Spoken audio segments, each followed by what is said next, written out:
Yeah.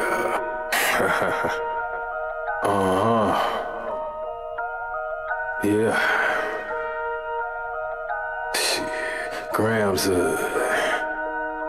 leaders CC's pounds.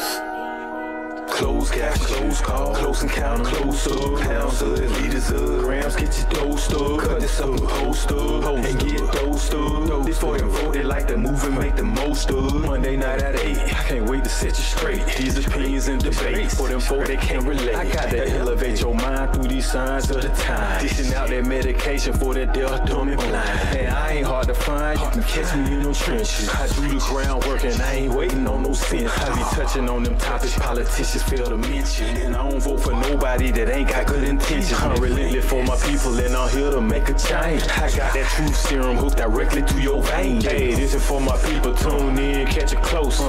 Closer, closer, a closer, grams of it. Tune liters of it, closer, pounds of it. Pounds of it, yeah, grams of it, liters of pounds, get you dosed up, dosed up, dosed up, get dosed up. What's up, everybody? Monday, 8 o'clock as usual. We got Sharpshooting Dose, and we got my man Lab up in here. What's going on, brother? All right, man. Another Monday. Another Monday, you know what I'm saying? So we had to make it through that weekend. Right. How was your weekend? My weekend was kind of like just a grind weekend. I ain't do very much but clock in them 2 days, meditate when I was off, you know what I'm saying, get my ideas ready to speak to my folks tonight. Okay. And, you know, jot a little music down. Okay. So how was your weekend? We busy. You know, we had shows Sunday. Three shows on Sunday. Waited for the garage door man all day Saturday. He never showed up. Okay. But we finally got that repaired. But other than that, just grinding this thing out called podcasting, you know, radio and podcast. That's all we gonna do. We're gonna keep going until we make it successful. So yeah, that's it. Now, it's funny that you said waiting all day for the repairman, because that all day, man, I hate it when companies give you that broad-ass window. Right. Sometimes Terminex might have to slide through, and they'll be like, we'll be there somewhere between 9 in the morning and 4 p.m. Right. And I'm like, well, damn, just take my whole day from me. I mean, how you know I ain't had something I wanted to do? You know, about 9 to 4. I mean, that's basically like work hours. And you know what? That goes to show you that the customer service part of the business is out of the window, because you generally don't want somebody waiting around for you all day. Remember back in the day? No. When, I don't know if you remember this, but back in the day when the cable man came, they gave you a turn. We'll be there at 3. Yep, exactly. You know what I'm saying? We'll be there at 3. We're open. We got an appointment at 1:30. We can get to you. We could be there about 3:30. It wasn't this broad 8-hour window of how long it's gonna be before they got to you. Man, I think sometimes it's so that they can get the most in before they get to you. Yeah. And then depending on where depending on where you're located, they try to get themselves time for something to break down, something not to go right. Yeah. You know what I'm saying? Because, you know, me being the kind of person I am who when I pay for stuff, the kind of customer I am, if you tell me 3:30, I'm gonna be expecting you at 3:30, and if you come pulling up at 3:45, where's my discount? Well, see, you know, I'm more of a. I understand you get a little grace period, so if they say 3:30, I'm expecting maybe 3:45, even 4 possibly. Right. But to be waiting on you from 9 in the morning, you know what I'm saying? Like, let's just be like, man, we'll show up between. You know, we'll be there around that time, so that means I can go somewhere and then just come back. Right. But yeah, we waited all day, but hey, exactly. We did get a discount though, since it never showed up on Saturday. Okay. So I'm good. I'm happy with that. I'm happy with that. So what's on your mind today? Well, first of all, we have entered another month. You know what I'm saying? And this particular month right here is National Women's Month. National Women's Month. So, you know, of course, I love women. Exactly. So I have someone that I actually wanted to acknowledge this Monday. You know what I'm saying? This young lady's name is Misty Copeland. Okay. She was born September 10th, 1982. September 8th, that's my month. Oh, okay. You know what I'm saying? Actually, 2 days after me. You know what I'm saying? Okay, she is actually a ballet dancer for the American Ballet Theater. Okay. She started ballet at 13 years old, and in 1997 won the Los Angeles Music Center Spotlight Award as the best dancer in Southern California. Now, some of these accomplishments are going to start getting very interesting and better as I go on. Okay. Because in 2015, she was named as one of the top 100 most influential people in the world by Time Magazine. Okay. She also performed on Broadway in On the Town. That was the name of the show that she did on the Broadway, On the Town. Okay. And here's something that I found was very interesting. She toured as a feature dancer with Prince. Exactly. Okay. Prince. And what was her name again? Misty Copeland. Yeah. Okay. She's been on So You Think You Can Dance. Uh-huh. And a couple of promoters or promotions. She has T-Mobile, Coach. She's done a Dr. Pepper commercial, Under Armour, and Danner Yogurt Company. Oh, that's what's up. That's what's up. It's her main form is dance. Yeah, is ballet. Ballet. Okay. Okay. Yeah, that's the main. That's the breadwinner. That's what Okay. she's known for, and that's what she does. Okay. Ballet. Cool. So Misty Copeland, guys. Do you think she gets the proper wages and compensation for what she does? Of course she would. Definitely, if you made it to feature on Broadway, you dancing with Prince, you know. Yeah, and you getting T-Mobile, Coach, and Dr. Pepper sponsors and money. Yeah. Uh-huh. Yeah. Okay. And so speaking of wages, that's kind of what the topic is going to be about today. Work and wages and basically compensation, you know. One of the things I would, ask certain people is like, or ask myself sometimes is like, how long do you even plan to work? What I noticed with the younger generation, you know, I don't think they're going to be retiring in a certain spot like by working 40 years in one place. You know what I'm saying? Right. They pretty much have mastered the art of learning something or learning the vital, you know, skills at a particular position and can move on or transfer to another facility and try to up their wages. Carry those skills with them somewhere else. Oh, okay. Yeah, that's what I've been seeing. Why do we work is another big reason as to actually what we're working for. I know I'm working because I don't really want to ask anyone for anything. I want my own independence. You know, there is a particular financial stability that comes with it. You know, it actually makes me a better person to a degree as far as having responsibility. Now, I will say I don't really want to work forever. I would prefer to be working for myself, which is what I'm doing now. You know, definitely promote entrepreneurship. Okay. But there are some people out there that just get up, punch a clock, and don't know why they're doing it. You know, they just Yeah. I mean, it's a mindless thing sometimes. Exactly. But I read an article recently that says that most people who are working currently will be working till they die. There is no form of retirement anymore. Like, you know, like people retire, they save a certain amount of money in their 401k and everything. They're saying with the amount of the high price of everything, the inflation and stuff like that, most of us are going to be working until we die.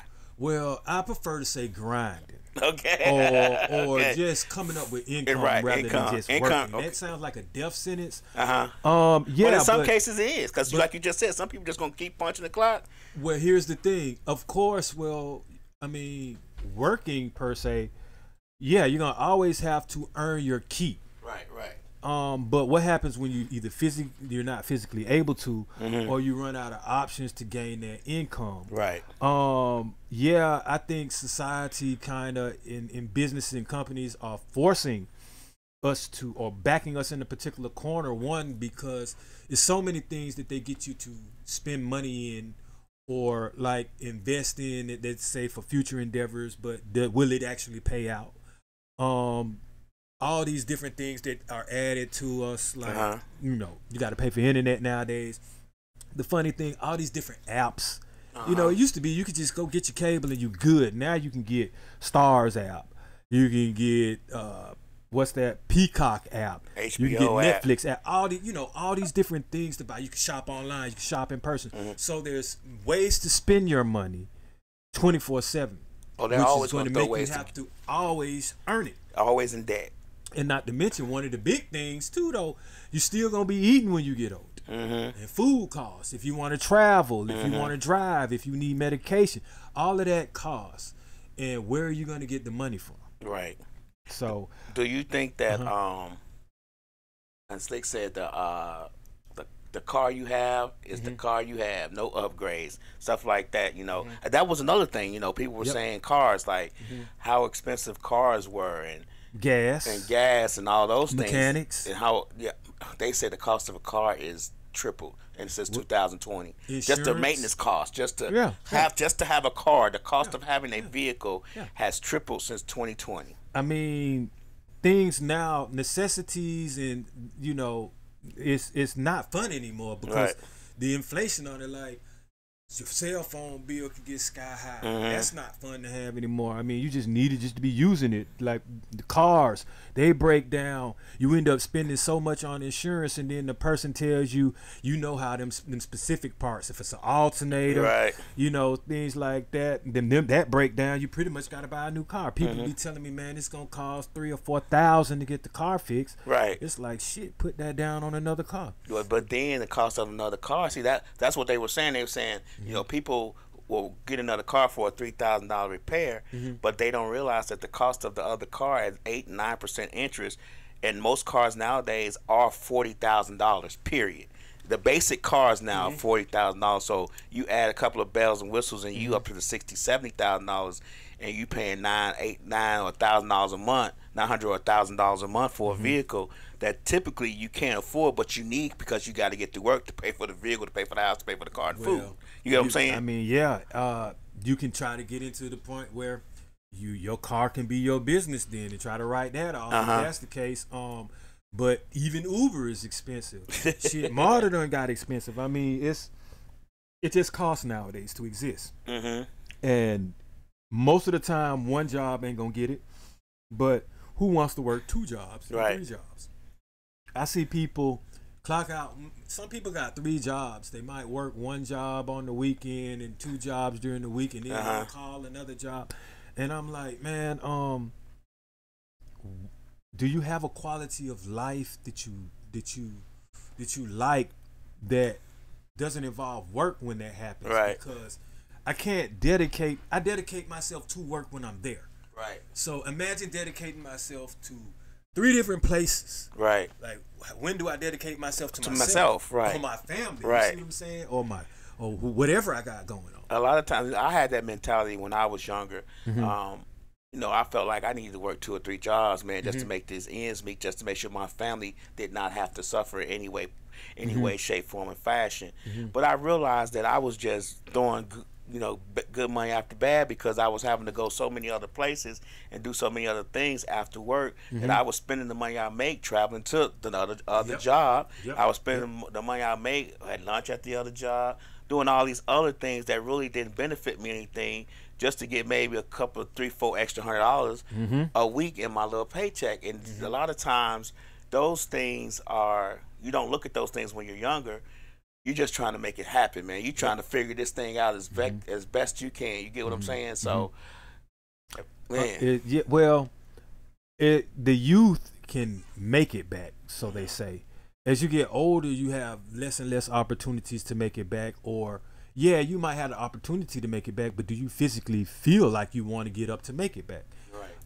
Sometimes I would always say, man, well, what does my body say versus what does my pocket say?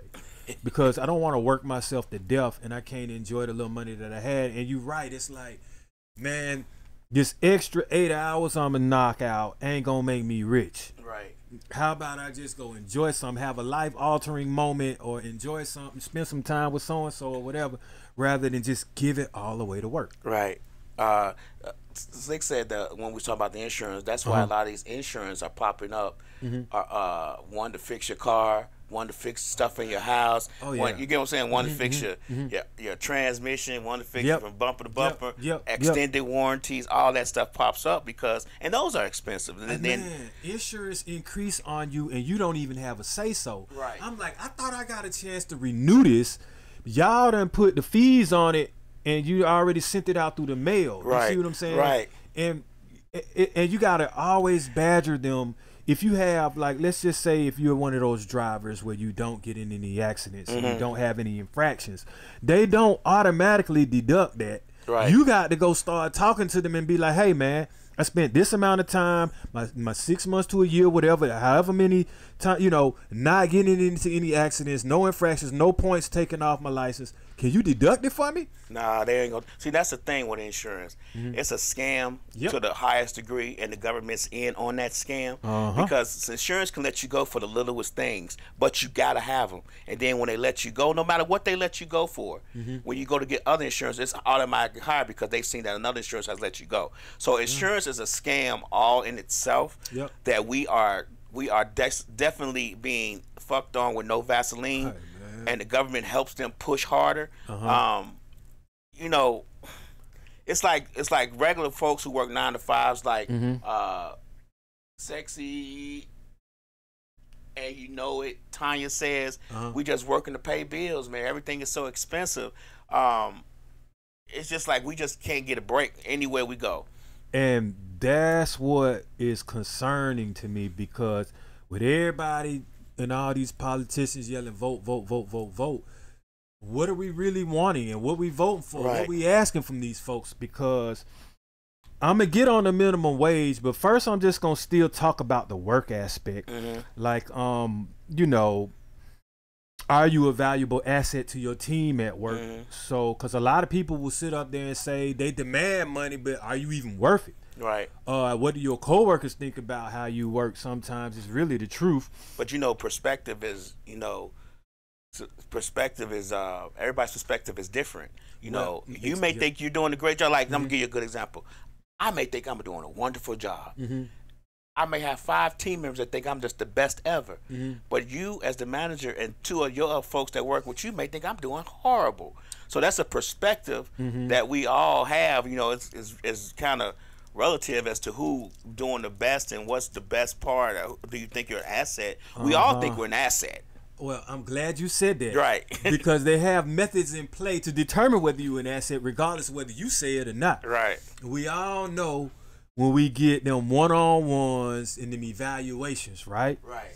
So everybody on your team, like, yeah, you good to go. You showing up, you getting all this overtime, man. You getting all these accolades, you getting these acknowledgments, but you don't get that raise because you don't get goes above and exceeds. You always getting that meets.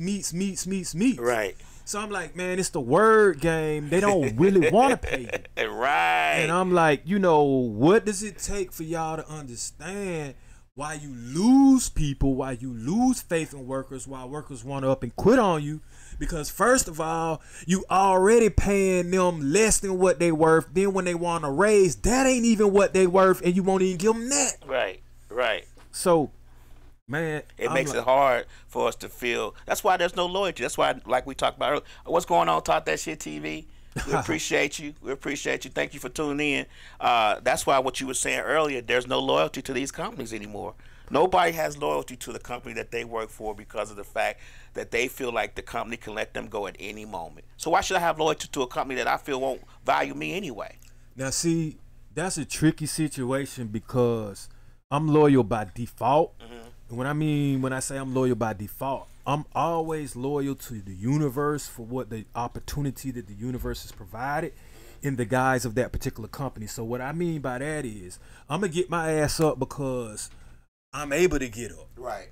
Now, and then I'm gonna hit that clock because if I tell you we already spoke about this. If we say 7:45, I'm supposed to be at 7:45. Right, so the job gonna get the same loyalty that anybody would get from me. Right. Because that's what makes me a person that is dependable, and that's what makes so people can believe in me or will help support me, or that's how I pretty much, you know what I'm saying, get ahead in life. Right. Now, I'm not gonna be a sucker when as far as loyalty is concerning, meaning like I know my value. Right. So the loyalty stops, meaning like the amount of work that you're going to get for the amount of pay that you get. And at some point, I pump the brakes. Right.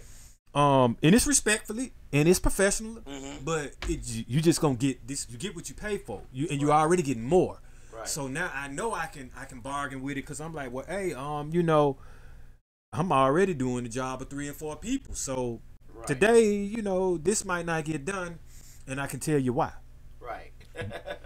But also, we ask for raises and we get evaluations, but does the company that we work for, do they even have success ladders that's easy for you to implement?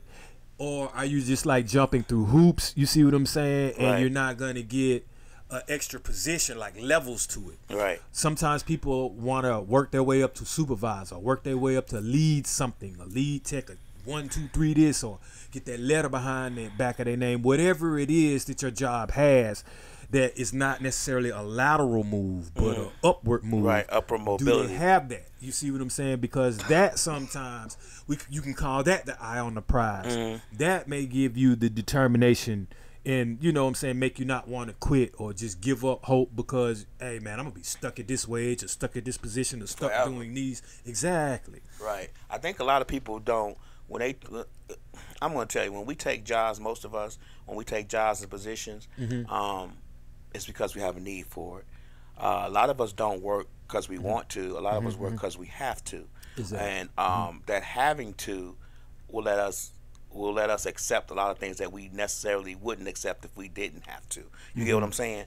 So upward mobility is something that we think all companies have until we get in their company and realize that not only do they not only have upward mobility, that they also have, you also have relatives that you have to contend with getting the job before you. I'm gonna give you a good example. Not even relatives, but when I worked at the railroad, you know, my thing was to be an engineer on the train. But it was so many people ahead of me that's been there 25, 35, you know, 20 years that hasn't become an engineer. That to me, when I looked at that, that said to me, I'll never be one. You get what I'm saying? Yeah. Because you got thousands of people above me, ahead of me, that's been there 20 and 30 years that ain't one yet. And here I come at year 5, still got. So I looked at that aspect of thing and I said, no, this is not where I want to be because I don't want to be stuck doing this for another 30 years until I could become an engineer. So I had to find another place and move forward with something else. I tried it. I did railroad for 5, 6 years. I was like, okay, great. I got that under my belt. Now it's time to move on because I understand what these Gen Zs and all these younger people are saying. Like, I'm not going to be here forever if I don't see any way out or see any way up. You get what I'm saying? And you don't know that until you start the job a lot of times. See, that's the key word. I had to understand the difference between a job and a career. Right. You can blend them in and not know the difference. Like, to me, what established it for me was I figured a job was just something that anybody off the street can kind of go get, or you had a bigger pool, meaning like I don't necessarily have to go get any certification. I don't have to get any licensing to go work at a Kroger as far as maybe a courtesy clerk. Right. I'm not demeaning anyone that does that because I've done that job before. Right. But what I'm saying is if that's what I wanted to go do, it would be a lot more people that's capable to apply for that than it is the job that I have now. So it's like I weeded people. By weeding people out, you can also kind of make more money. Right. But one thing actually that kind of helped steer me towards getting this job, well, this career, was the fact that I had a job, and once I got laid off of that job and my daughter was born, I had to understand what skills or qualities and qualifications did I have to merit myself wanting those 60,000 and up jobs, 70,000. Like, what do I have? How am I an asset to attract that? Right. One of the things that I was looking at is, okay, how long will it take for me to go get the training? Am I going to go to a college, a 4-year, 8-year? Am I going to invest 12 years in it? How much time do I have to invest on the fly to try to make a career? Right. So I took a route where it only took me like 18 months. And boom, now I can build off of that still if I wanted to. Once you get in certain type of fields, like a medical field, it's a vast range of things you can go. You can start out as a pharmacy technician and end up being somewhere in radiology. You can end up being physical therapist or something. It's just what you choose to do when you get in that field. Right. I finally figured out once I got, you know, the credentials to get to where I was at. actually like what I do. But I'm beginning to see no matter what you do, damn near in any kind of career or job field, you're gonna get lowball and underpaid. Always. You know, you're gonna be overworked. You're gonna be in situations where there's inadequate staffing. You're gonna be in situations, and I'm starting to see a lot of this. I'm talking about all across the board, different companies. It ain't even got to do with healthcare. Inadequate staffing versus the workflow that they give you, and you having to do other people's jobs, but you don't get compensated for it. Well, that's called being a team player. That's but the you wording don't we get talked about earlier. paid for being that team player like that. Like, I mean, two different jobs are two different jobs. That's why you hired somebody for that position. Right. That's why they get a separate paycheck. But you still be a team player until they fill that position. And what we talked about earlier, as soon as you start complaining, you're going to put that target on your back as not being a team player and a complainer. So now when you go to HR and say, man, I'm doing two jobs. I'm doing two jobs for... They're going to say you're supposed to. Right. Or not even that. They're going to say, well, you know, work it out. They're going to give you some diplomatic response. But at the same time, they marketing your folder. Problem exactly. child. You done highlighted, bold Right. yourself. You wrote your name on the wall. That's exactly what you did. Right. But see, the funny thing is now, if you went up there to that HR person, right, and you were like, hey, you know, I'm here because I'm doing 2 and 3 jobs, right? But if you ask that HR person, hey, you want to go downstairs and drop these fries because the cook ain't here today, Right. and we need you to be a team player. That's not my job. That's not what I get paid to do. You know what I'm saying? It's always different. It's from the perspective of the person you're talking to, and from the perspective of the person you're complaining to about the job. It's per se. You know what I'm saying? This show is called Dosed Up because I give folks you get your own medication around here. You get a double dose of this. You get a dose of what you dishing out, man. Double dose of this. Y'all, like the same people that would make you do two people's job won't do two people's job. Right. Then, I'm just gonna get on this because I was gonna save it for a little bit later. But if you literally go through your ethics and policies and you do them proper and you go through the proper channels, that's the quickest way to get your ass fired. Right. But you think it's the quickest way to get you protected. Nope. No. It's why is it that you cannot trust HR? Well, but you got but you got to go through. I've literally had to go and do some what they call them modules, ethic modules, compliance modules. Right. Telling you exactly what HR do. Do you respect HR? Right. But HR will fire you when you show them exactly what the ethics modules are telling you to do. Right. Yeah. Well, you know, HR, they have their purposes, but they're not. It's not what they're masked to be. They're not necessarily there all for the employee. You got to think about what HR is. HR is human resources for the company that you work for. That means all of the aspect of human. Yeah. You get what I'm saying? Yeah, they resources for the management too. Right. So so when you do certain things or you say certain things and people complain about you, they're gonna make little marks in the book. All HR is, as soon as you start working at a company, HR is compiling reasons to get rid of you.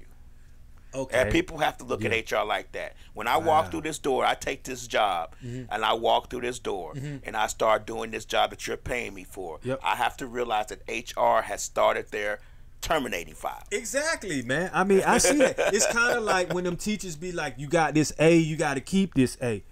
When you first start out, you know what I'm saying? And they just basically waiting. You know, everything you do from then on just subtracts from it. Right, exactly. But my thing is this. Okay, so this is another thing that you can experience in HR and you can experience at work. And, okay, so when you start becoming older than your supervisors and older than HR, and you know they selling you some bullshit, some wolf tickets, just simply because you old enough to know, and you done been in the working environment long enough to know better, you got to sit back and try to handle all of this. Meanwhile, the youngsters and the young friends skating along, doing nothing, messing up everything, having all the rules be changed for them, right, so they can leave in 2 months, and you stuck with this new workflow that they keep creating every time they want to. It's just I think a lot of times when you get older in a job, in a position, you start realizing that your options are dwindling away. You know, older you get, you know, people say they want experience, but a lot of these companies don't want experience. Why should I pay you those $45 an hour to do a job because you got experience when I can pay this guy, this 20-year-old, $15 or $20 an hour to do the same job and just teach him a couple of two things, because I know he's not going to be around long enough, but he's going to do enough to get me by. Here's the thing with that. With that revolving door, you are basically stressing the folks that actually might want to work for you till retirement. You're going to stress them in an early grave, first of all, because they ain't going to be, their head going to fly when they see that you just letting these young folks get away with all this shit. Then they going to be like, damn, how long does it take to even get any money? Because now I got to do a young boy job that you know, and it's like. Then I can tell you what they're going to say. You are more than welcome to find another job. Actually, sometimes they don't really say that. They don't? No, man. They try to butter you up a little bit more, man, because they obviously know. They know when they have an asset. That's very rarely, though. That's very rare. But what it is, do you really think companies see employees? I mean, I'm asking a general. I'm asking a real question here. Do you think that companies really see their employees, no matter how, as assets? Do you really think that, or it depends on. Or do you think they think that they're expendable? You're always expendable. Right. But it depends on who you are and the communication that you have with the people that's above you. Like, I go into work now and I understand like this. Okay, yeah, you may be so-and-so management. I'm a grown-ass man and I'm probably older than you, or I'm your age. Right. So the management I'm respecting. Right. But if you don't look at me and treat me as the elder or the man that I am, then shit gonna fly out the door. Because it's like, first of all, man, ain't nobody finna sit up here and keep dealing with years and years and years and years and years of bullshit. Right. From folks, and you know you got this young person that's just running your ass up the wall, and you're not gonna come down on me. I'm seniority, so what you gonna do is you're gonna respect me and let me be, because you don't have to check after me. You don't have to, you know. Only thing you got to do is make sure I dot my I's and cross my T's when it comes to the responsibility that I have that will affect you and others, or that top management see. Other than that, I don't even hardly exist to them. Well, you are a lot more optimistic than I am, because I believe that a company believes that all their employees are expendable. Yeah, we period. all are. Yeah. Like, they're all expendable, and as far as being a person that may have, I don't think they see any employee as an asset. No matter how many. Now, don't get me wrong. You may have great skills in the job that you're doing, and you may know it back and front. But when it comes to that bottom line, when it comes to making more money or losing money, everybody can get it. You get what I'm saying? Like, that's just the way it goes with companies. So, let me explain to you what a valuable asset to them is. Okay. Which person would you rather have? The person that and you're in a life-saving environment now. Right. The person that comes every day on time, or the person that calls out every 4 or 5 days? Who's more valuable to you as a company? Don't give me the guy who comes in every day right. at that particular moment. Oh, but okay. Let me give you suppose this moment. A caveat. Okay. At that particular moment, he is valuable to me. Don't get me wrong. But as soon as he's not valuable to me, wherever I see wherever I see that it's not, the value doesn't help me, he can get it. So let me tell you this right here. First of all, I should have started out with this. Don't no job and no man and nothing on earth determine my worth and what I'm valuable. Right. So I'm always invaluable no matter where I step up and where I'm at and what I do. So with that being said, if I minus myself from that equation, they're going to feel it and I don't give a fuck. Right. And then you know they're going to feel it. Right. I know they're going to feel it. First of all, I can tell because I can see what gets done when I'm not there, and I can see what gets done when I'm there. Right. I can see how messed up some shit look for damn near a year, and I can see how cleared out it look within less than 3 months when somebody's there. Right. So whether they want to play the shenanigans, whether you worth something or not, cool. That's on them. Right. Because I know what I'm worth, and I'm going to take what I'm worth everywhere that I go, and I'm gonna get me with that. Right, right. I get what you're saying, and we all feel the same way. We all feel the same way about our aspect as a valuable person and employee, and our worth as that person. But we are talking about a really, when you think about companies, they are inanimate objects. Their main goal is to make money for their investors and the person who owns the company. Okay. Like David, like that man David says, there are no bosses, only team members. You get what I'm saying? And I believe that is very true. That's why I say that a lot of these companies don't feel like their employees are assets. They feel like that everybody can get it. When it's time for that bottom line to be lifted up, you're gonna go first, because we are on the expense side. We're not income. So all that is the blame game, right? So you tell me this. Let's say I'm working for a company, right? And the person that's working this job before me decides to move on and quit. All right, I decide to take his job, and let's say I'm doing the same thing he doing, but I end up saving that company, let's say about $100,000 a month, right? Do you think that they would think that I was more valuable than that person that just left if I'm saving them that amount of money? Of course, at that particular time. Would they want me to leave without teaching maybe my predecessor what I know to save them money, or would they want me to take my saving money ass on somewhere and never show the next person? Okay. So they can keep losing that $100,000 that I saved. Oh, they don't give a fuck if you leave or not, because they're gonna get somebody else to slide in your position. But if I don't know what I know, it does not matter. Oh, because okay, you great. didn't know when you came. It does not matter.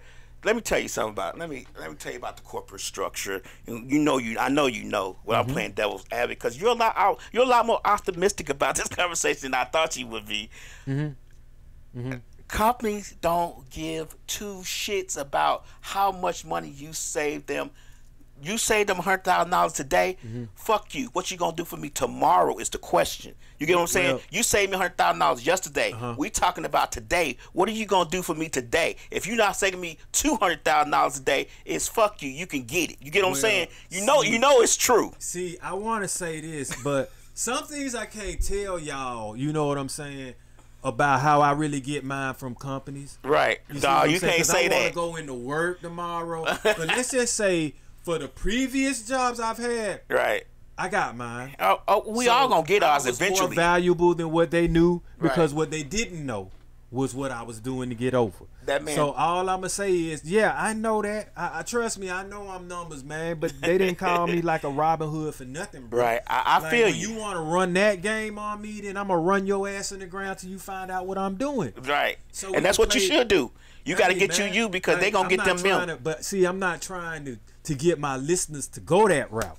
I want my listeners to do this the right way. I don't want my listeners to be like me and have a line. Well, you didn't tell them what it was. You didn't tell them what it was. Don't tell them what it was. All right.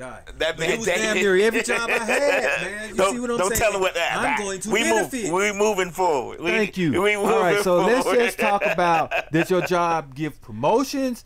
And with that being said, how often do they give promotions? And maybe damn near how hard you gotta work to get them.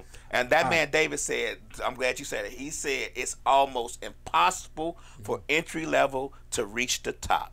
Do you think that's true? Yeah, unless it's who you know. And if you don't have very much competition, then it depends on what the top is, what you're trying to go to. But yeah, well, I will say this though, because it's always about perspective. What you say his name is David? Yeah, that man Dave. That man Dave. It's always about perspective. Yeah, you can sometimes reach the top in the entry level. It just depends on how much experience you have and what you asking for and what you know. It's all about what you say, trigger words. I once helped a dude, let's just say, get an IV job, a position doing intravenous, and he never ever did a IV bag at all before he got the job. Right. Which would get me to the next thing. Do you lie on your application, or do you tell the truth? See, your mouthpiece can get you sometimes where your skills can't, but you gotta hope that them skills don't show. Also, another way to get you to the top from an entry position or entry level position is shoot for the stars when you come in. Ask for that job that maybe don't nobody want, you know what I'm saying, that is particularly above higher than others. Like I asked for the IV position job, which nobody wanted to do, which was a little bit better than just coming in, you know what I'm saying, filling up the machines. When you do that, they already see you got some ambition in you. Yeah. I be willing to let you loose on some things. Slick say you lie on that application. Now, see, I don't lie because, well, you know, I mean, nowadays, you do. Let me put you do not lie, but you what they called it. stretch it. Yeah, you Man, maybe exaggerating like yeah, beefing it up Well, and hey, everything. you might have changed tires, but when you put on the application, you was a technical tire engineer. Oh, yeah, tire engineer. You're right, You right. owned the tire company for 3 years and things like that. You're right. Well, my whole thing is that eventually, what I've learned with the way these new folks go, the reason why they lie is because you're gonna automatically get trained by that system when you get in there. Right. But speaking of being trained, do you feel like you're adequately trained, and do they train you long enough? Because now I wasn't trained long enough, but I'm a survivor. I'm a hustler, so I mean, you can give me some crumbs, and I'm gonna make that loaf out that thing, but. No, they don't train you. They don't train you like they used to nowadays. No, they don't. What we say, they give you a module and give you a week to take a look at that module, then they throw you into the wolves. Grade you on them modules. Right. Thank goodness the modules let you try it over and over and over again. Right. I'm like, am I in college or did I apply for a job sometimes? Because I'm like, look, man, I already went to school for this, and sitting up under this computer is not really what I want to get paid to do. Right. I need to go ahead and get this work done. Right. But needless to say, you got your modules and your inspections and all these other things that I be having to do.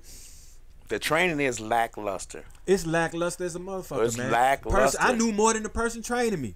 That's generally how it Person training me goes. shaking with the needle. That's generally how it goes. You know that, right? Yeah, it's Because like, you know more because of the experiences. You know, I don't think companies value experience. Man, they might do now, but you know, experience make you be able to know how to put that in there a different kind of way. When you know what I'm saying, I'm gonna give you a good example. Slick, when she goes to the doctor, you know her veins are small and they roll. You can tell the difference between someone who has experiences doing that and someone who may have been to school, may know how to do it, but don't know how to do this particular thing. Because a nurse that's been doing it for 20 years go come in there and put that butterfly in there real quick, and you ain't gonna even know it's done. Versus the person who been doing it for 2 years or may just came out of college gonna come in there and gonna stick her 17 times. You get what I'm saying? Well, what I've noticed in the workforce nowadays is they don't have a specific person or preceptor or a trainer. You train with multiple people, so you get multiple ways of views. And you really what you see is multiple bare minimums, multiple ways people beating the fucking system. Right. And so now you got to add all these halfway trains up to try to be a whole train. And You are correct. All you do is you just learn people's bad habits. That's what true. not to do. I agree with you 100% on that. Because you're trying to shuffle through all the crap that they didn't try to teach you, and you got 6 different people trying to teach you 6 different ways to do one thing. And I'm gonna tell you another thing. Like, I'm kind of old school. I like to learn. I like to read. Like, give me a and then do it a little bit. So I can, and I can go back and refer to this. I don't want to have to log in every time, put in 3 passwords, log into this spot, log into that spot, and boom, my modules might download. When the module finally downloads, then it sends me somewhere else I got to click on to. I'm like, man, can I please just have a printout of this shit so I can have it with me at all times so I can refer to this. Right. And then, man, okay, so when you in the health field, man, I know everybody know about this.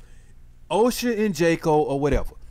When you get them JCO visits, you know they come every year. Why do you run people ragged like a chicken with their head cut off? Basically, to give you an idea of what it is, if you have company that's coming over, you got a party that you're getting ready to plan. Right. Are you going to wait the day before or the night before to clear out everything before you have your folks come through, set up everything and clean up everything? No, you wouldn't. You would give yourself more time. Right. So these people, these managers and everything, put all that stress on you at work just to make them look good. Right. When you get these inspections and things, you don't get nothing extra for it but stress. Right. And you sit there and you look at it like, man, can we have more preparedness? Yeah. A lot of these jobs have, man, you know, the norm for them is working with the least amount of people that they possibly can have. I used to think a full staff is what you're shooting for. Man, they got option A, B through C. They got it. If you're supposed to have 5 people on staff, they got a plan. If you got 4, they got a plan. If you got 3, 2, 1. If nobody damn near there. They got a plan almost. Right. I'm like, shit. Right. But none of that plan is we gonna give these people what they're worth today. Right. None of that plan is we gonna do this accurately and we're gonna work hard. We're gonna work smart, not hard, and we're gonna make sure our people are happy with what they're doing. That's never in the plan. Well, that's never part of the concept. No, and some things that you experience, man, like I try to be fair because when you working, I've been told by management, man, like, oh, I'll accept 70% from that person because I'm getting 100 from you. And I was like, oh, hell no. No, you ain't. No, you ain't. Throwing a flag on the plate. You can't even add, bro. What you're getting is 130 from me because my 30 is making up for the one. That was a good one right there. Yeah, he's 70. I'm 130, partner. So let me dial this back. If you paying him more. No, you're not. I want to get that 70% money then because you pay him 70%, buddy, more than me. Yeah. And like, you supposed to be getting what you pay for. So you giving 130, he giving 70. You filled up his 30%. Yeah, and then I'm like, look, man, I used to supervise before. I don't really pair weak links with strong links. Like, if you got a strong team, you see everybody bouncing off of people, you see the vibes good. Pair them people with each other. Right. Don't put the bad apple with the good ones and spoil everybody. Don't put that person that lollygag that don't want to work. Don't schedule them with that person, man, because all you doing is you lowering the morale. Yeah, you are infecting the bunch. Exactly. Because every time he come around, they go like, man. Yeah, he come. We had this job done in 5 hours, but with him, we got 8 hours to go. Here he go. Right. Yeah, and then I'm like, man, you got some people, if you literally just pressed on the gas real quick, you could damn near get 4 hours worth of chilling in because you just worked your ass off. Right. But everybody want to drag it on out. Right. Man, some people, I'm like, damn, bro, you worked 3 hours today. How you managed to get 5? What did you do for the other 5? Right. Because they be taking 45 minute to an hour and 30-minute lunch breaks. Three and 4 15-minute breaks. Right. Oh, this a new kind of break. You ain't seen the talking to the supervisor break, have you? The supervisor, yeah. Been talking to the supervisor for an hour. That's a good break right there. That's a good break right there. Next time, because I need some of that. Supervisor ain't on it then. And the supervisor just be like, yeah. I'm like, yeah, really? Hey, man, you need to let that go. Right. I'm telling you. So it's like by the time you do the lollygagging and the socializing, ain't no work getting done. That's true. That is very true. But a lot of times, people only do what they know they can get away with. So they've been doing that for a long time. They've been going there and taking supervisor breaks for a long time because the supervisor wants to talk to somebody. They want to feel like they friends with everybody. They don't want to feel like everybody doesn't like them. So they're gonna take what they can get. And if that person goes there all the time and talk to them, they're gonna be like, oh, here comes Dose. He come to talk to me today. Man. And I can sit there and talk to him for 45 minutes.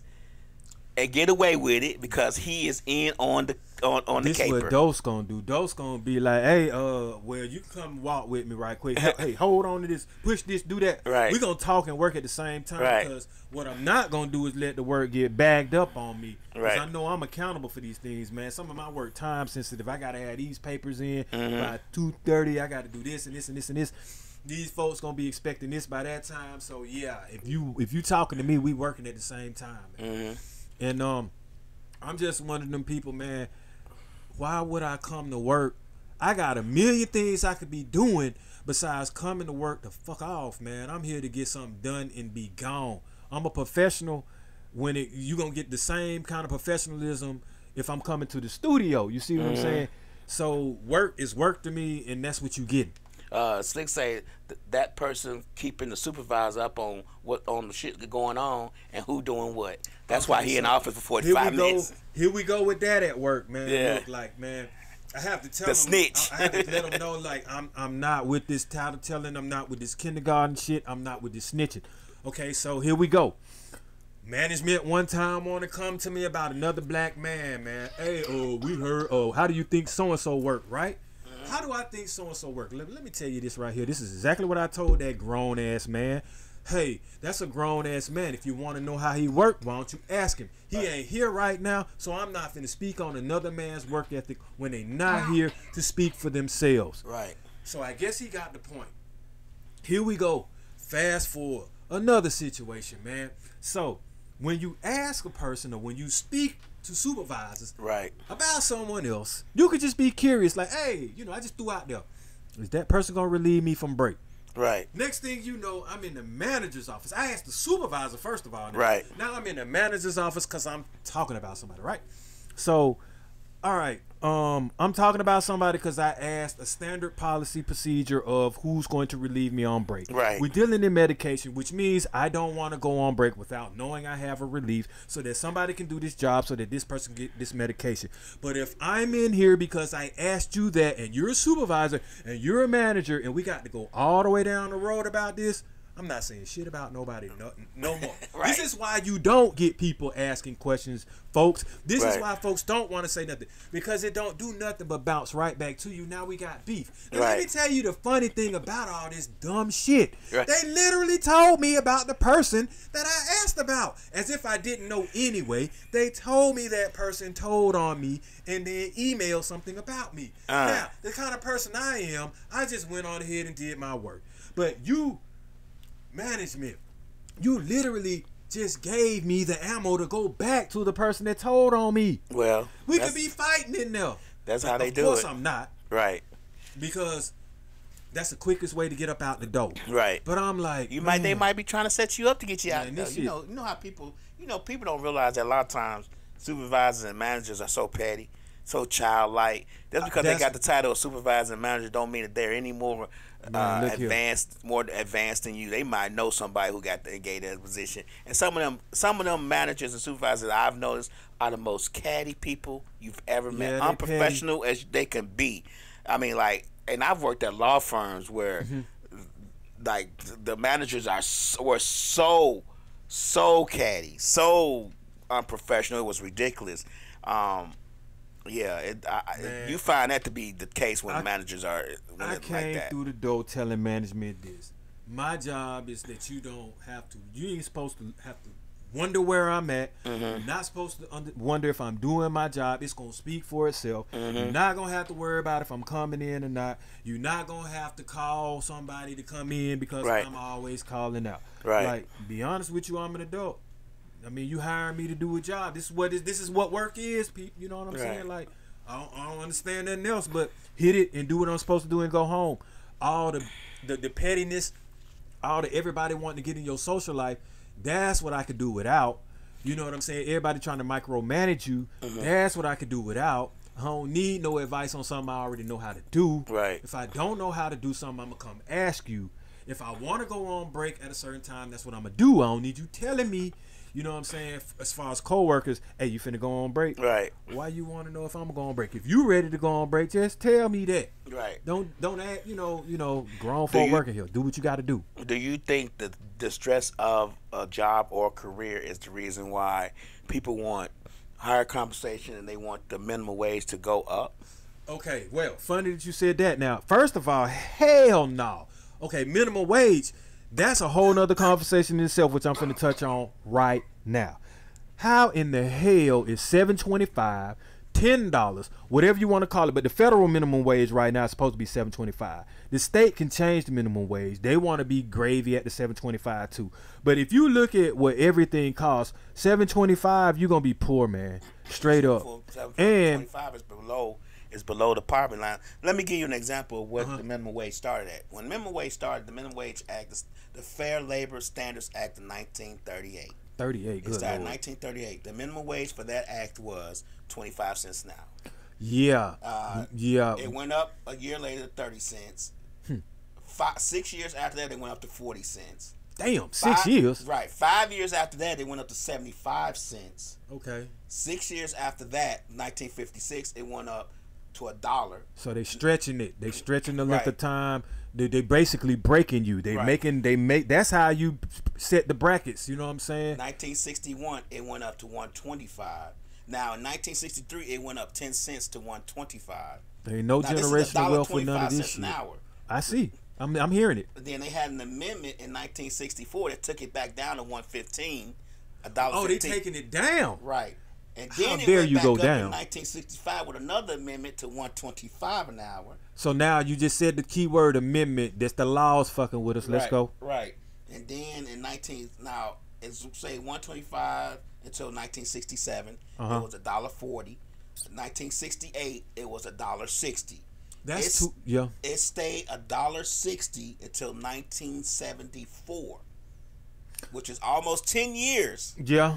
It stayed $1.60 to 1974 when it became $2. Okay.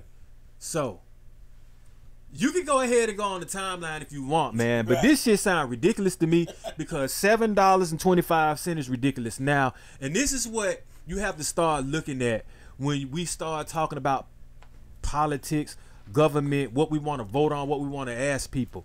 Okay, so if we got people that's on government assistance, let's say they were on food stamps, EBT, and all of this, you want to be on Section 8 and all of this. If you are working, let's say for minimum wage, why the hell wouldn't the government give you more money per wage rather than just have us being on some type of assistance? Like, my thing is pay people more. We might not necessarily have to have this assistance. And what are you basing the fair labor off of? What the hell is fair about $7.25 in 2024? That's what the companies tell them they could pay. Man, you look know, here, man. That's what the companies Ain't tell man, okay. that they can pay to make profit, pay their employees, and be profitable as a company.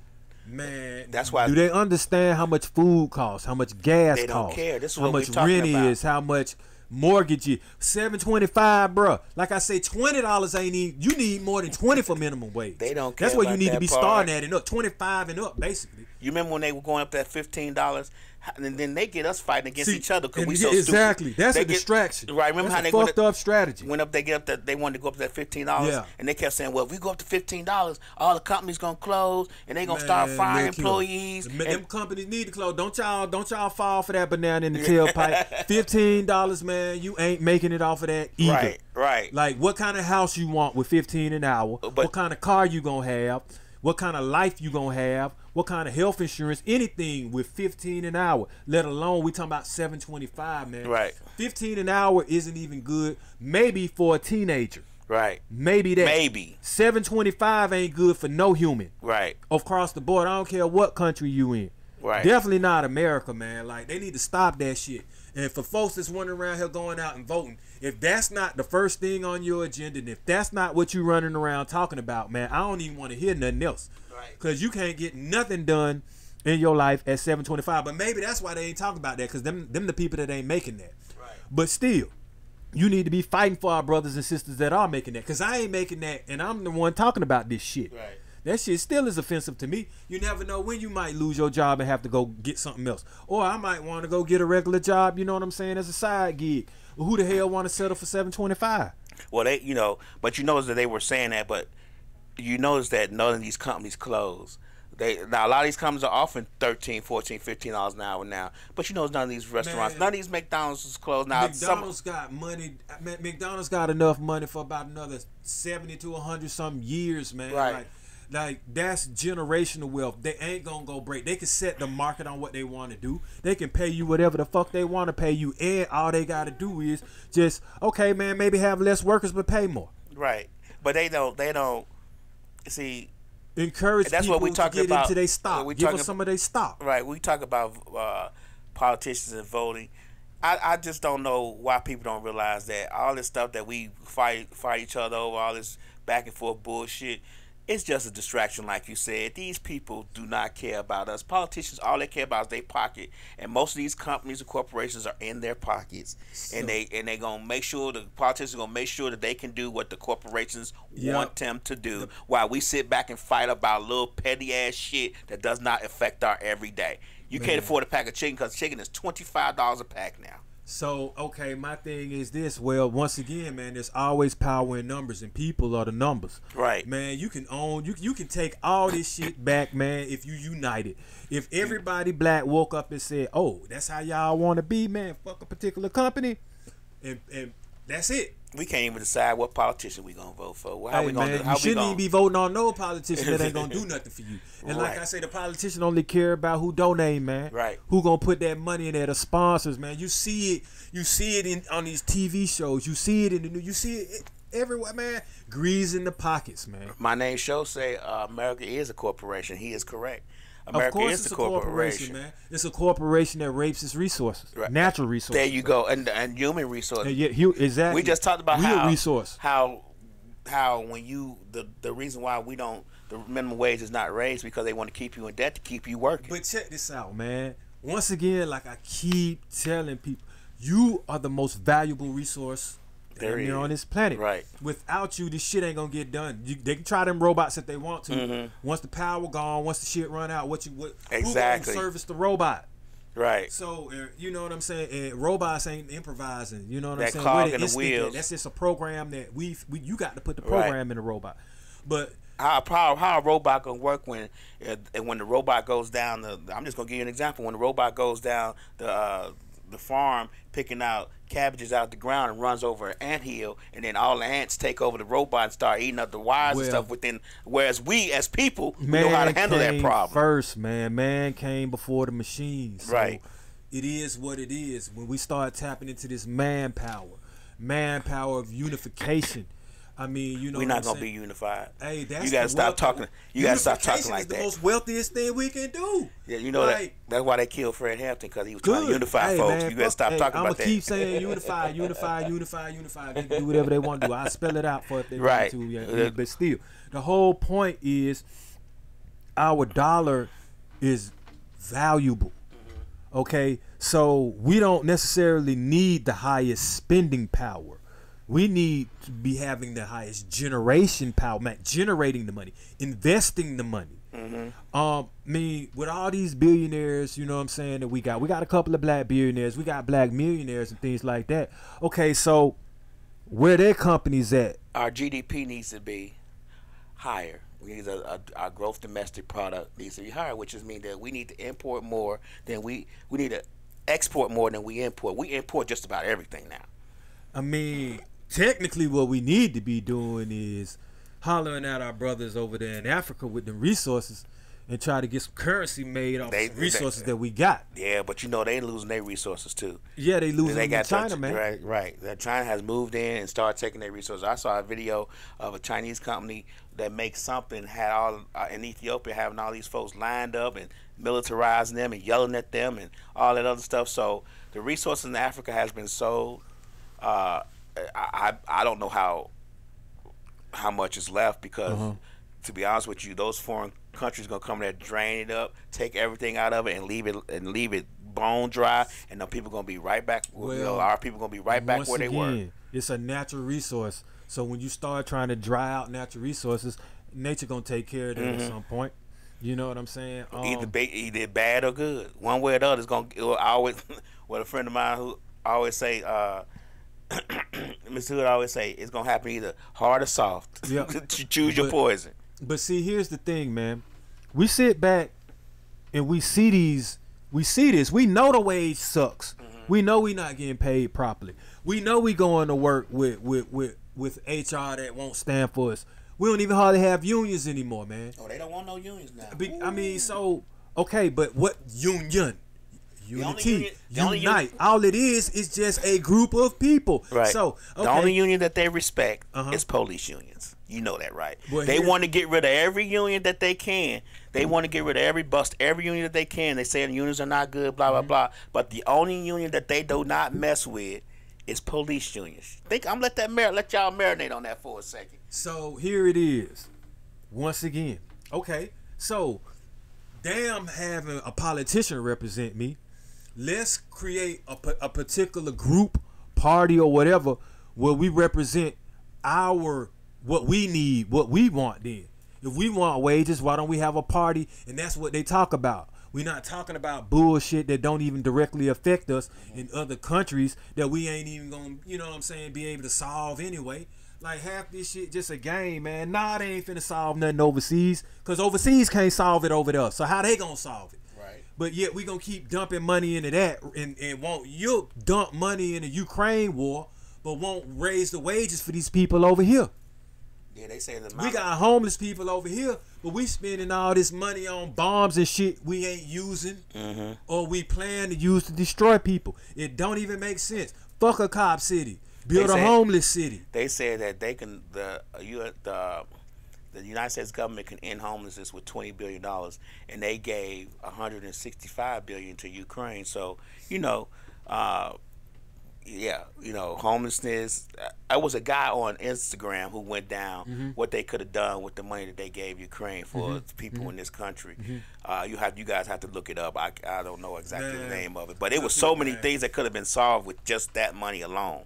Yeah, well, like I say, after just seeing what I've seen, man, and knowing what I know, like this is what I see with my own eyes. After seeing how much shit we throw away, food-wise, medication-wise, man, that's burning money. That's money spent on something that's not even used, that expired. You could at least get a drug away if you didn't give the money to the people that could use it.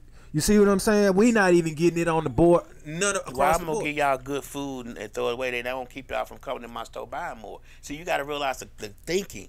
If I give it away, you're not going to buy it. Well, here's the thing. Damn that, man. But if you for humanity, that's who I'm for, man. Like, first of all, shit, we paying for certain things we could be growing. But we don't want to nail that down. Okay, so you mean to tell me you'll throw a tomato away before you'll give it to somebody homeless, or before you'll give it away, and we could grow the damn tomato anyway, and you charge me for the tomato? Like, really, man? Like, no, man. You are exactly right. That is the thinking. You hit the nail on the head right there. Well, my thinking ain't like that. And if it come across me, that's probably why I'm broke now. Because I'm finna give and fucking keep giving, man. Like, I can't make enough money because I keep giving it away. Right. I keep helping, man. You know what I'm saying? Like, I can't take this with me. Right. So, I don't make enough at the job, but it don't matter. You know what I'm saying? It's where there will be a will, it's a way for me. But you can't have that mentality with a $7.25 an hour wage. You see what I'm saying? It's just, I don't even understand why people aren't speaking up about it.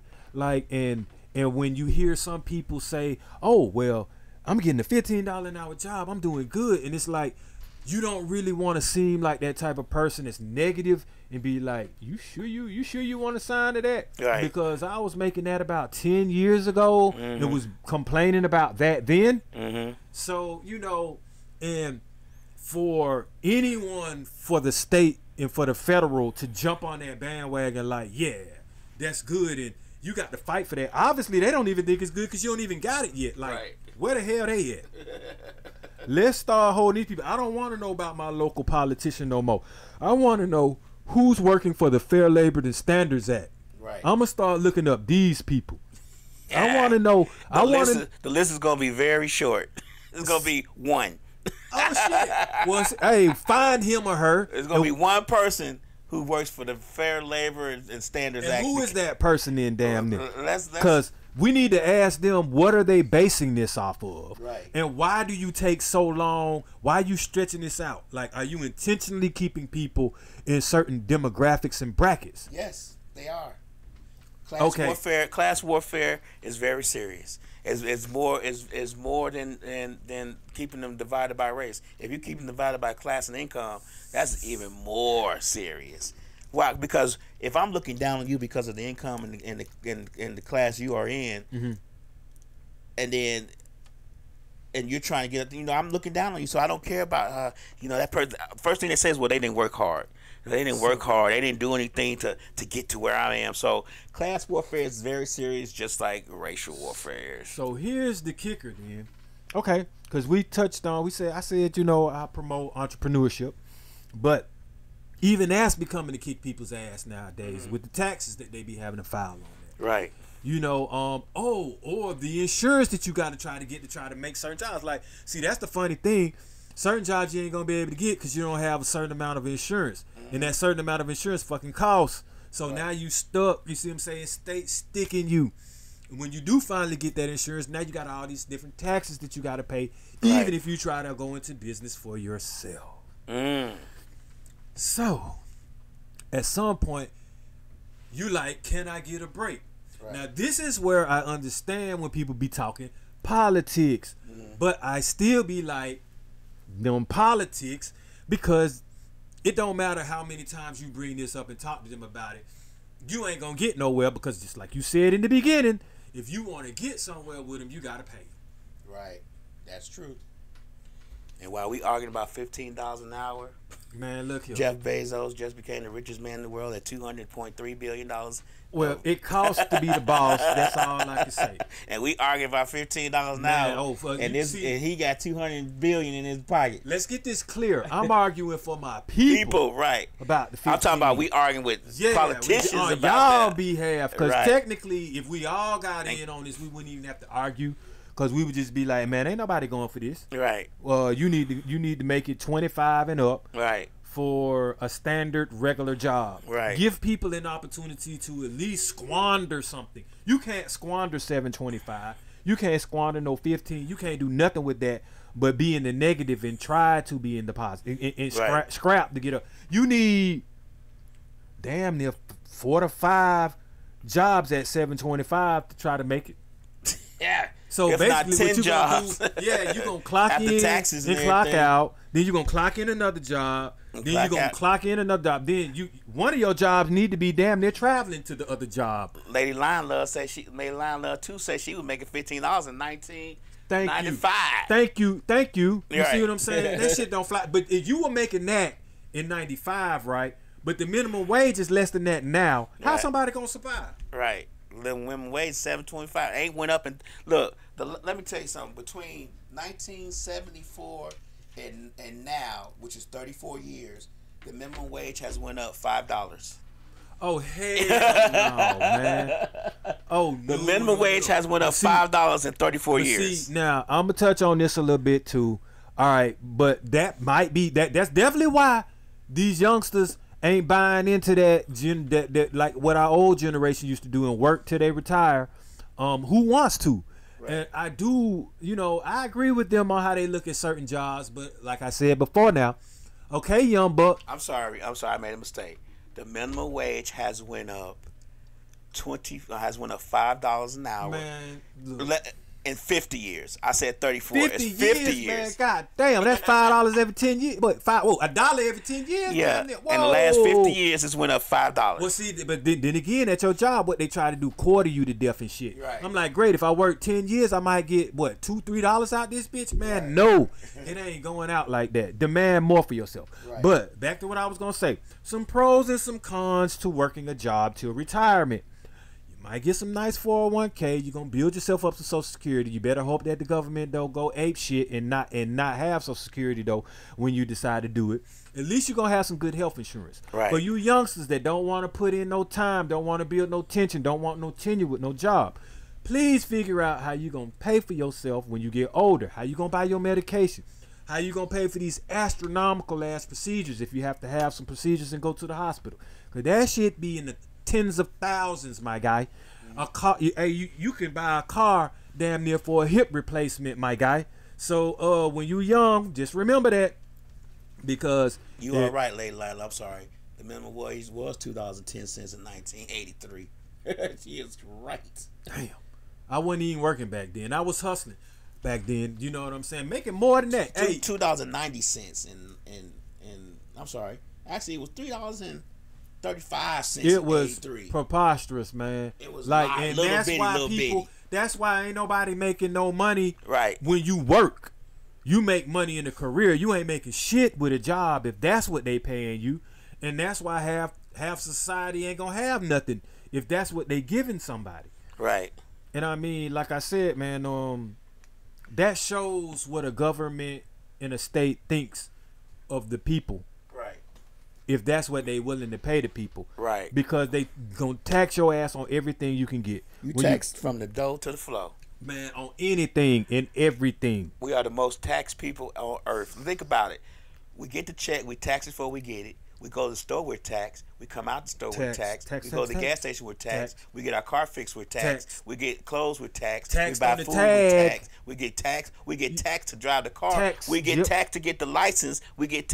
Think about all the taxes we pay. On my fucking birthday, bro. Right. Like, what the fuck, man? golly, that's all they give me, that little blue notice. Hey, remember though, bro, don't have to pay them taxes. Right. Gonna get that tag now. And then you get taxed on money, taxed on overtime. Like, can I get something for free? Yeah, you get taxed. If you get paid too much, you got to give it back. Right. Damn. We are taxed out there. Leilani Love says she started hustling after she found out that minimum wage. She said that's why people ask her. Yeah. I keep a ask side her hustle. where she from. I ain't gonna never stop hustling. I'm Right. sorry, man. This just don't stop, man. You got to have multiple ways, Multiple sources, streams of income. You know what I'm saying? Residual Right. income too, right? because you know, they already got you in a bind. If you gonna get paid every 2 weeks, some people get paid salary. Every week is cool. Every day, I like that. Damn, I like every day. But every 2 weeks, man, Every you can 2 go weeks broke is if you ain't careful. Every 2 weeks is a hard bargain. Yeah, because guess what, man? Everybody know how to hit you up. Okay, it's every 2 weeks, but you might have 6 things coming once a month. Right. So you got to get it all in which one of them checks. Right. You see what I'm saying? So yeah, man, what they pay you is definitely important, man. And a lot of the times the environment that work is creating for you ain't even worth what you make. Yeah, so they say working overtime and until it takes you up to tax bracket, it's fucked man. up. Yeah, that's what it's doing to me though. Right. And like I don't even know yet, bro. I already got less back this year because of that. Oh wow. And so it's steadily getting lower and lower and lower and lower, man. And the benefit of working overtime doesn't even look promising anymore. It look promising though, bro. I can't even lie. I can't even lie, man. Yeah, like $600 to $700 more than what you normally make is promising. But I'm talking about at the end of the year though. At the end of the year, man, you be about to cry. You just be about to be like, man, that's what I meant. I got robbed. That's what I meant by not promising. Yeah. Then you get to the end of the year and you like, you just be like 911. They be like, yeah, it went down. Give it today. back. Nah, Give I it just back. be like, officer, he was wearing right. H&R Block name tag, and them taxes hit my ass up at the end of the year. Man, right. Stick him up, bitch. That's a hold up. Well, shit. You worked how many hours? You worked 200 hours I'll overtime. Say this, I might bail out on some bills now, Right. but I'm gonna pay them taxes. I know, right? I can't go to jail behind it, man. And I can't be out in this bitch homeless. They take your house and everything else, man. So yeah, I'm paying them taxes. Child support and taxes with them two things. I don't give a damn. I'm paying that. I'll hustle to pay that. Right. I'll slang some rock to pay them taxes. I'm sorry. And I don't even do that. But they be like, man, hey, man. The taxes is something else. Taxes is something serious, the man. IRS is the... Turn into a kingpin and pay them bitches. It's the godfather of all. That's the most godfather's person there. I mean, federal agent there is. Yeah, they get theirs. But racketeering.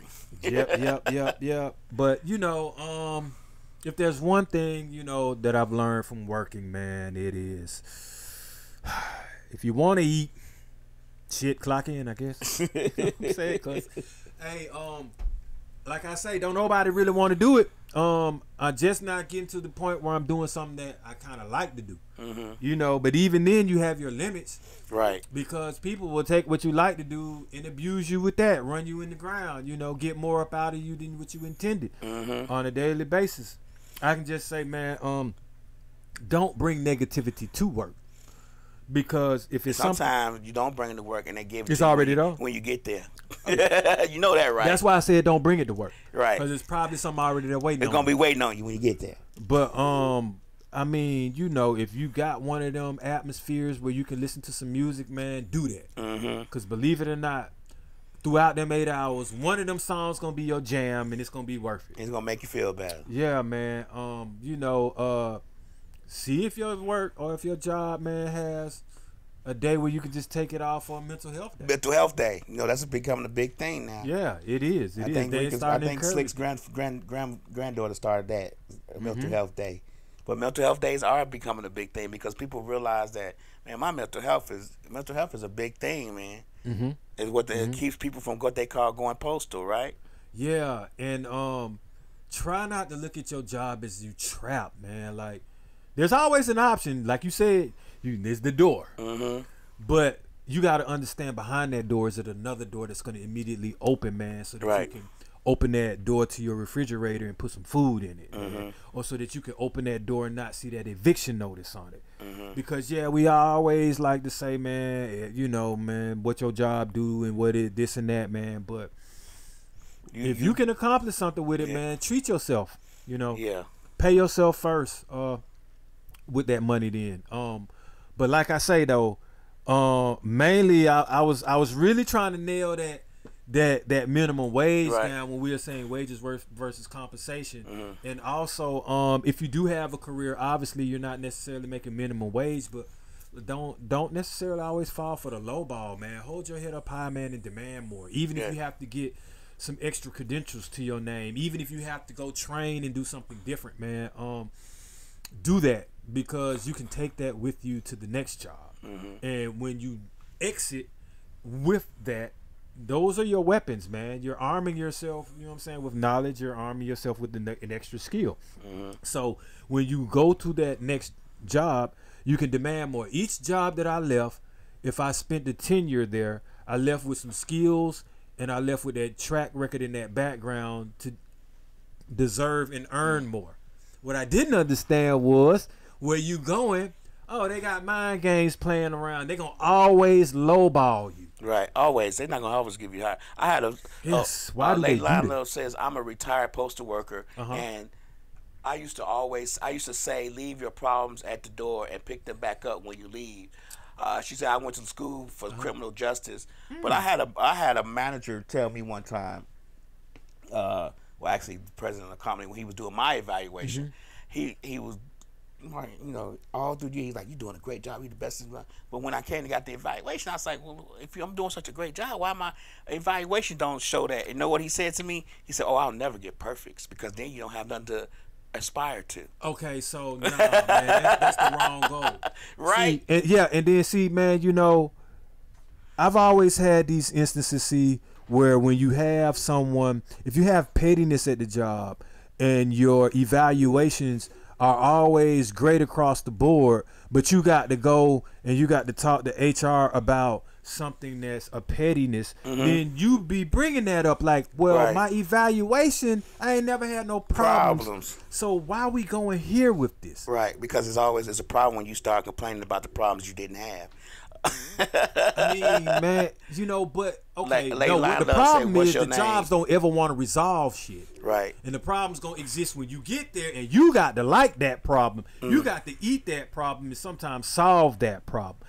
I mean, I get it, but once again, man, if you compensate people, you'll get better reactions. You'll get less of a revolving door. There's a issue, and like we were talking about evaluations. Who gets to evaluate the management? You get them surveys that they quote unquote say are anonymous, yet everybody can come and tell you that you didn't take them, or everybody can thank you for taking them. So how anonymous is it? Man, I ain't finna give no survey, because the survey gonna put a target on my back. I already know how it is. They're gonna be like, you think that of me? And I'm be like, well, I already told you anyway. They say it's anonymous until it's not. It's anonymous till you fire their ass up on that survey, and they realize it's the truth. Right. They always say it's anonymous till it's not anonymous. Then you wonder why the manager acted funny with you all of a sudden when y'all just had a good conversation the other day. Now 2 days later, he didn't cut you off the schedule a little bit or whatever they might do. When you write at a job, when you start seeing the things that you said in the meetings, or when you pull them supervisors and managers aside, you start seeing it implemented, or you start seeing responsibilities change overnight. You be like, wait a minute now, it didn't happen until I said something about it, but those sometimes can be eggshells you walking on. That means that you're being heard, and that means that you're being watched. True. So it can go either way. You can be a threat, meaning so much that they can want to fire you. You can be an asset to the point where everything that you say is so right that you can get fired, because if you bring it up to HR, But who wants to walk that walk at work? That's a whole different conversation, dealing with HR and complaints, and the complaints that they have against you and the complaints you have against them. Yep. That's a whole podcast in itself. This is what I will advise people now going into a career when you get to your versus work, wages, and compensation. Ask for something astronomical now. If I could replay this shit and go right back to my interview, I'd be like, man, you know what I'm saying? If I get about 150 an hour, I'd be great. Because y'all want you to scale it down so far that I could be like, this what you doing? But realistically, say something about like 45. So they can drop it to maybe 35, 38, or some shit. Right. But don't start out at 26. Because now, if they drop it, you could have possibly they probably could have offered you 28. You never know. Maybe 30. Right. But I know now, man, let's say if I want to settle for 35 an hour, I'm asking for 45. You just going to have to think I'm crazy. Because guess what? I think you crazy for giving me what you gave me.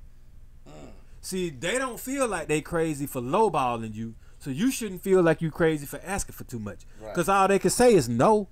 What they going to do? And give you a counter offer. And when they counter offer, you say no. Or say, I'll think about that. Right. Or how long is this offer on the table? Because I have an offer that's at least $2 more. You think you can match it? You might not even have an offer. But just say that shit and get them $2 up out their ass. Start negotiating now, man. Damn all this. Because as we see, they'll 725 your ass to death, so. And there you have it. Yeah. There you have it.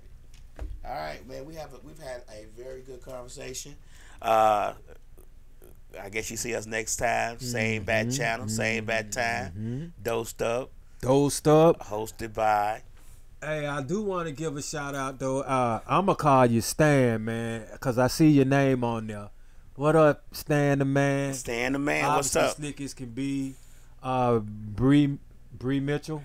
Mm-hmm. And then I think I see a Twyla on here, at least on mine. Oh, okay. So yeah, I just wanted to say I appreciate y'all for tuning in, cause y'all could be doing something else besides listening to me, and I appreciate you. Lady Line Love say tomorrow Super Bowl Tuesday. It's Super Tuesday. Voting. Yeah, Super Tuesday. vote for some higher minimum wages, y'all. Right. Damn, the funny thing is minimum. Shit, what we need a maximum wage. Right. We start minimum, that's shooting low anyway. Right. We need a maximum wage. All right, y'all. Peace. I'm out. That's right. Yeah.